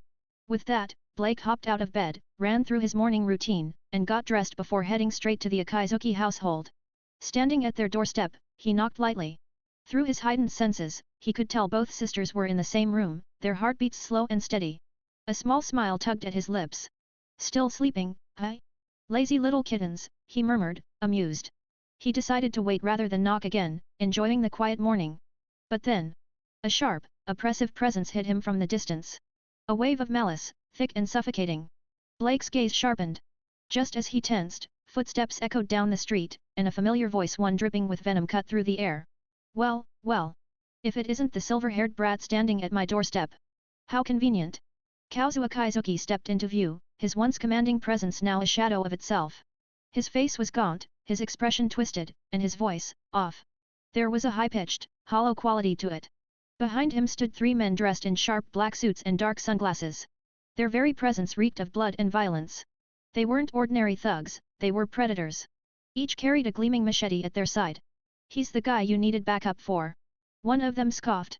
Kazuo, you really are pathetic. Takahashi, don't underestimate him.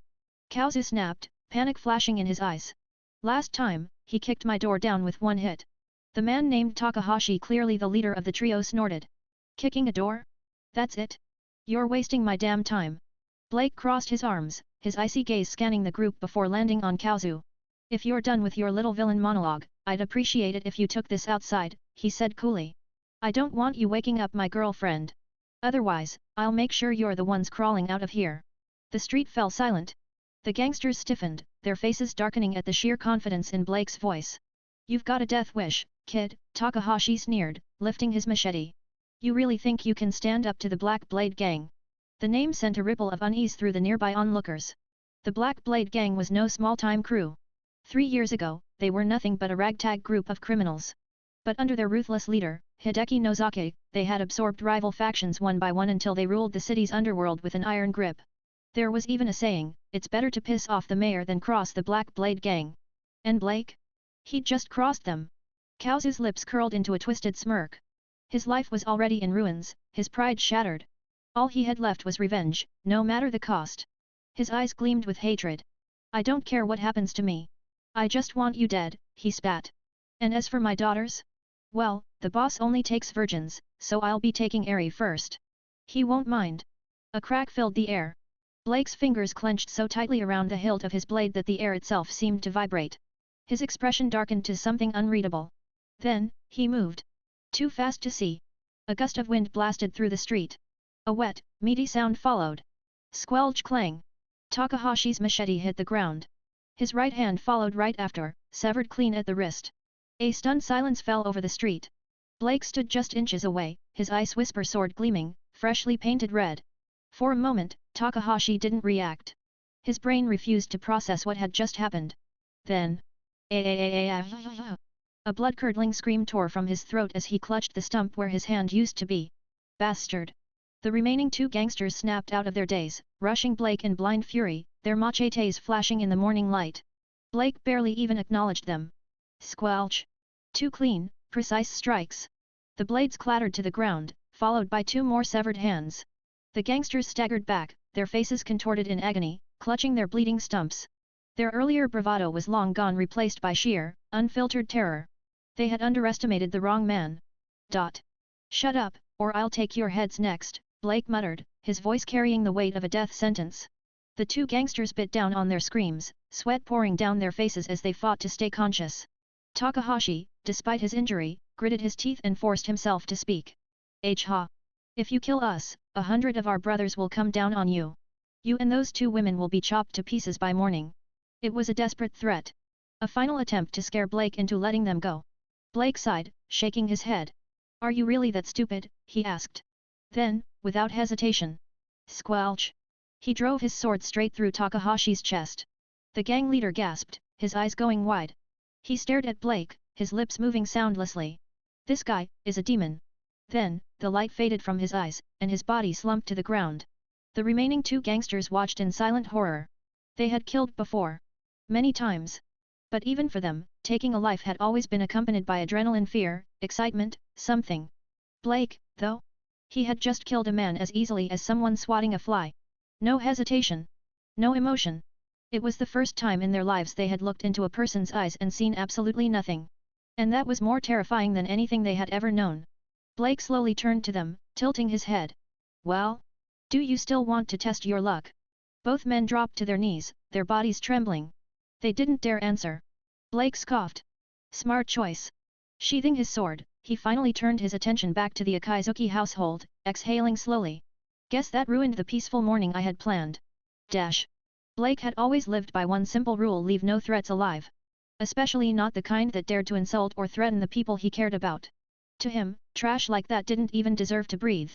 His piercing blue eyes locked onto Kaozu, who was frozen in place, his face drained of all color. The sheer brutality of what he had just witnessed had shattered any remaining bravado. He had wanted Blake dead, but seeing the bloodbath firsthand was something else entirely. Kaozu's mouth opened, but no words came out.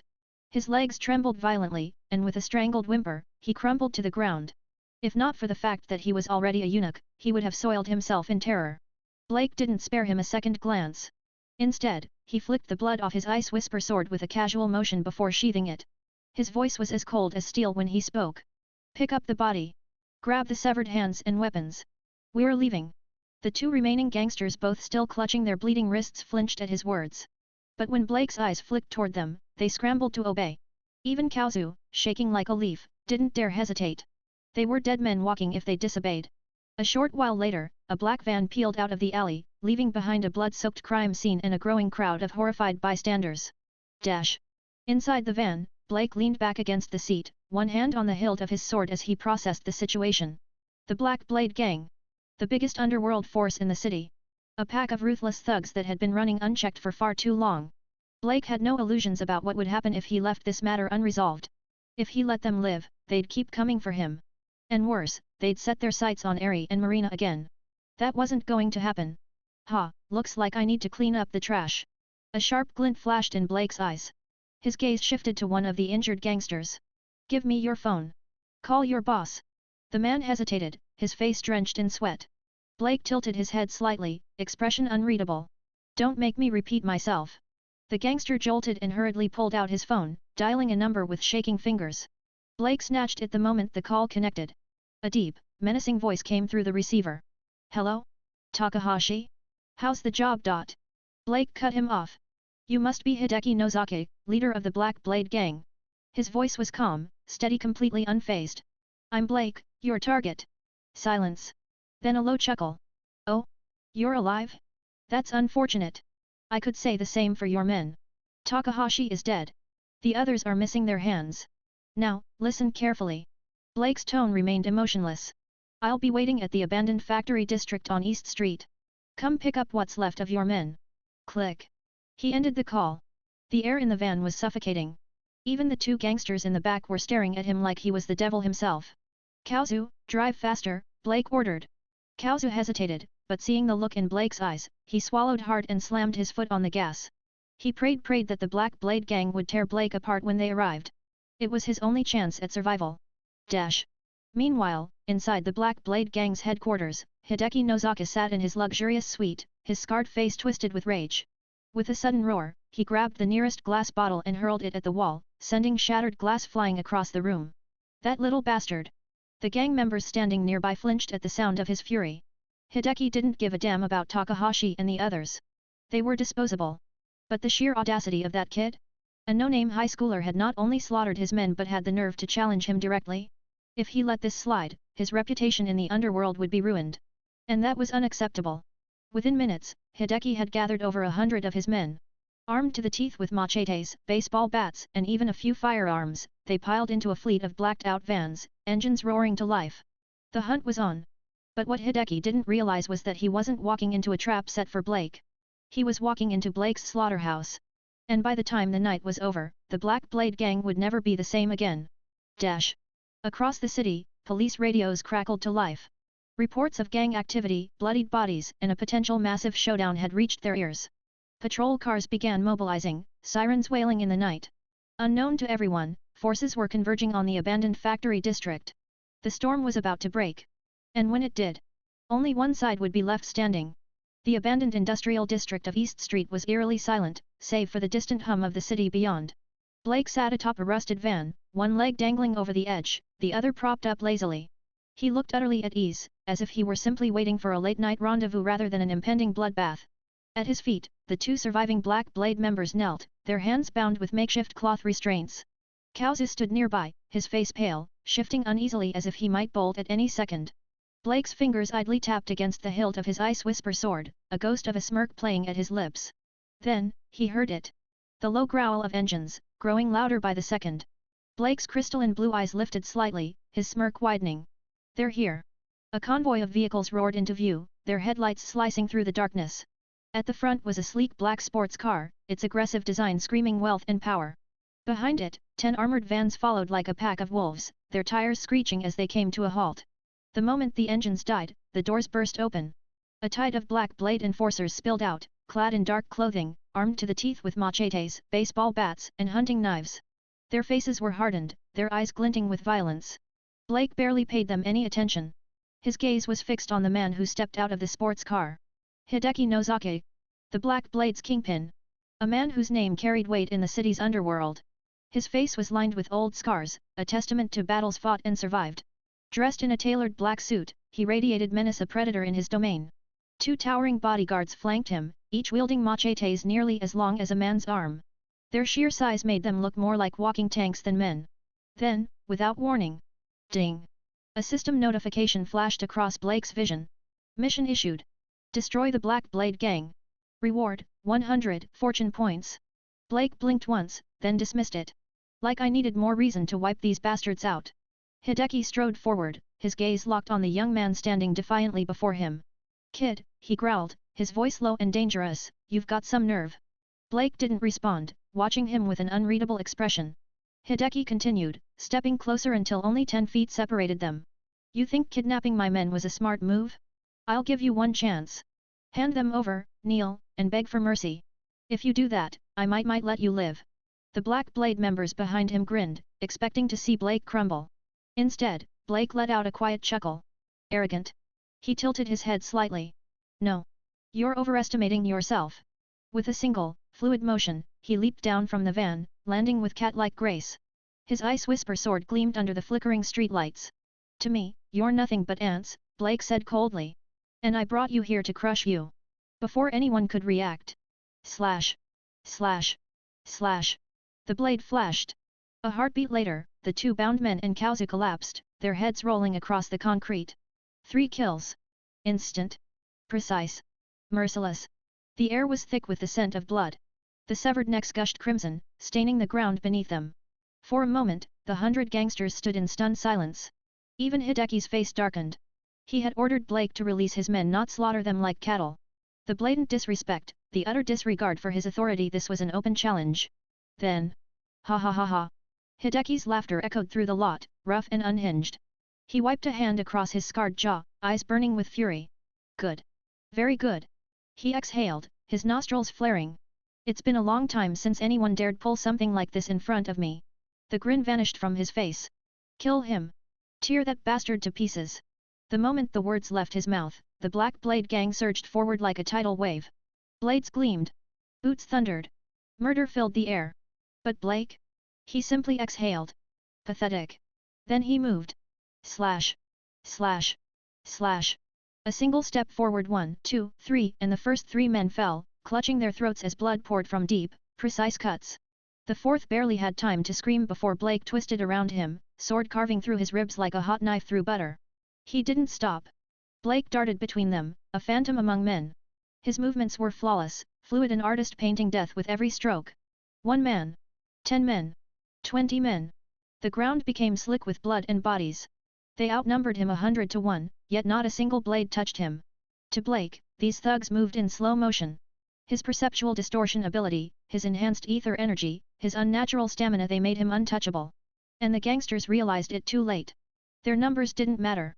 Their weapons didn't matter. They were sheep in a slaughterhouse. From the sidelines, Hideki watched, his fingers twitching. The men he'd spent years training, his most loyal killers, were being butchered like they were nothing. And Blake? He wasn't even breathing hard. The blood on his sword wasn't a hindrance. The corpses piling up around him weren't slowing him down. If anything, he was enjoying it. For the first time in years, a cold chill ran down Hideki's spine. What the hell is this kid? As if sensing his fear, Blake turned his head slightly, locking eyes with him across the battlefield. The smirk returned. The night air was thick with the stench of blood and fear. The abandoned factory, once filled with the thunderous roars of men ready for battle, had turned into a graveyard of the fallen. Blake stood at the center of it all, his frost whisper dripping crimson, its once pristine blade now bathed in blood.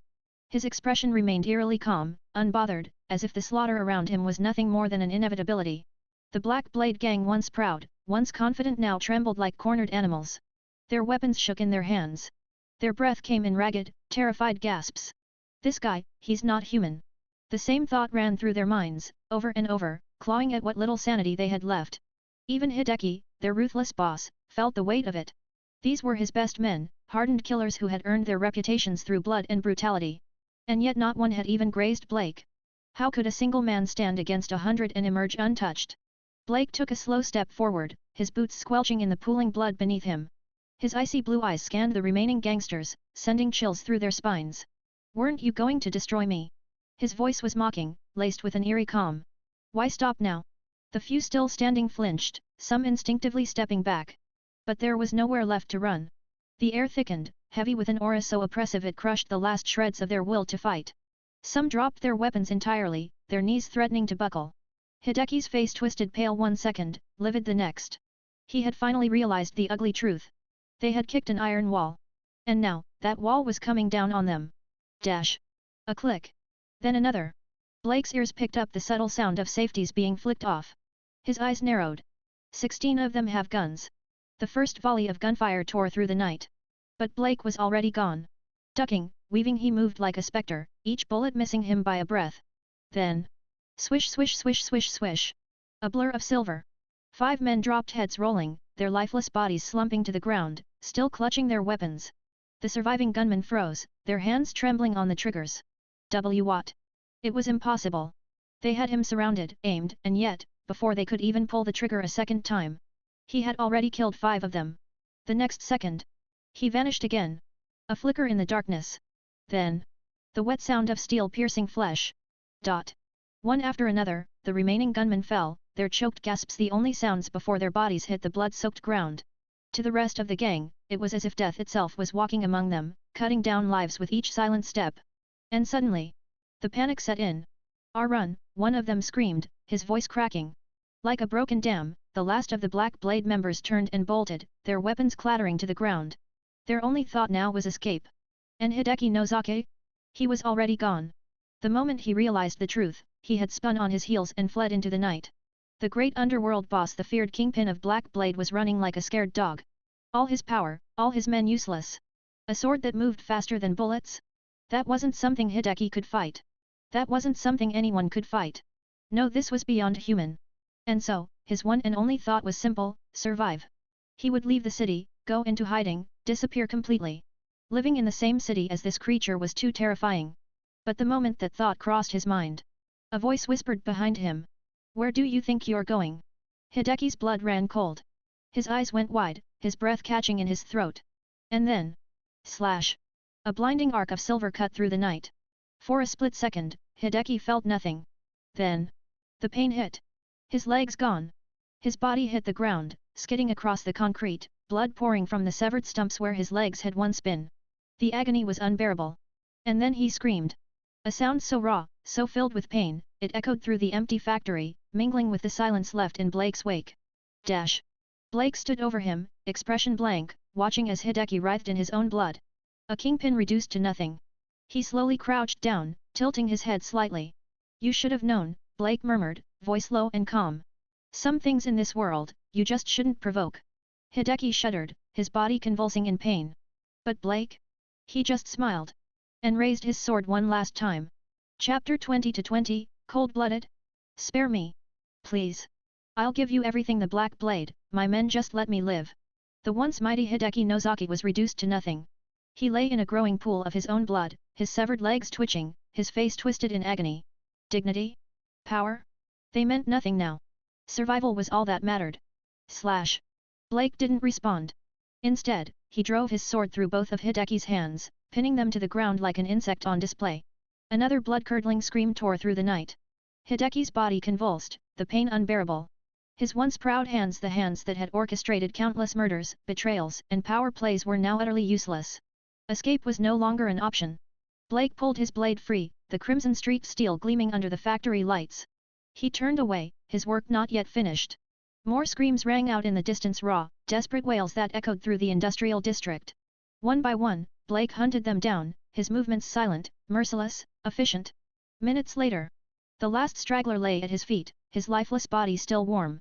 Blake spun his sword once, flinging the excess blood off the blade, painting crimson arcs on the concrete. Then, with a practiced motion, he sheathed it, turning back toward the carnage he had left behind. The Black Blade was finished. Standing over Hideki's trembling form, Blake's icy gaze bore into him. Make a call, he ordered. Summon every last Black Blade member to the main hall. I might consider letting you live. Hideki's eyes lit up with sudden hope. You'll really let me go? His voice was weak, desperate. Blake's hand tightened around the black handgun he had taken from Hideki, raising it slightly. Stop wasting time. His voice was impatient, cold. The thick, suffocating aura of death that surrounded him made Hideki's entire body tremble uncontrollably. He had no doubt this man would kill him without a second thought. Shaking fingers dialed a number. Godu? It's me. He forced his voice to stay steady, masking his terror. Order every Black Blade member to assemble at hall immediately. I don't care what they're doing. If they don't show, they'll answer to the first rule. The voice on the other end stammered a panicked confirmation. Hideki exhaled sharply, hanging up. He looked up at Blake with a forced, pathetic smile, like a man clinging to a last lifeline. And then, bang! A single gunshot. The bullet tore through Hideki's skull, snuffing out his life in an instant. His body slumped, eyes still wide with shock. Why? Why kill him after he obeyed? Blake's expression remained unreadable as he tossed the gun aside. To still beg for life at this point? He let out a quiet scoff. Pathetic. He turned away, stepping over Hideki's corpse as if it were nothing more than discarded trash. Finding a supply of motor oil from the factory's forgotten storage, he doused the bodies. The sharp scent of gasoline filled the air. A flick of a lighter. The fire roared to life, consuming the remains of over 100 men. Without a second glance, Blake slid into Hideki's luxury black sports car, its sleek leather interior still reeking of expensive cologne and blood. With a smooth turn of the wheel, he disappeared into the night. 10 minutes later, a convoy of police cars screeched to a stop outside the abandoned factory.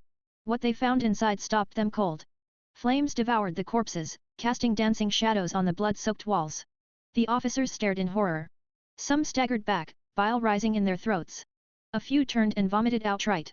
The Black Blade group had been under surveillance for some time. The police had been preparing for a large-scale raid. But this was something else. The captain stepped forward, his face grim. "Captain, these are confirmed Black Blade members," an officer reported, his voice tight. "Looks like a turf war." The captain frowned. "A turf war? But who else could match Black Blade in this city?" No answer came.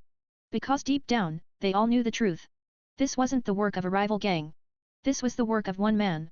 And that thought sent a chill through every officer present. Main hall. As the police tried to make sense of the massacre, Blake had already moved on to the next phase. Using the car's GPS, he pinpointed the Black Blade's main headquarters. Pulling up to the lavish building, he took a moment to observe it. Golden lights, intricate carvings, grand pillars. A monument to wealth and arrogance. A slow smirk spread across his lips. Leaving the roots intact only invites trouble. Two young guards stood at the entrance, their postures relaxed, expecting to see their boss step out of the luxury car. Instead, they saw a silver-haired stranger, dressed in black, stepping out with a sword in hand. Their confusion turned to alarm. "Who the hell are we?" Swish! 2 clean strikes. The guards didn't even have time to scream. A thin red line appeared across their throats, then, blood sprayed, and their bodies crumpled, choking on their own lifeblood. Blake didn't slow down. He stepped over their corpses without a second thought, his expression devoid of emotion. After killing so many, he had long since stopped wasting time on unnecessary effort. There was only one thing left to do. End the Black Blade. Completely.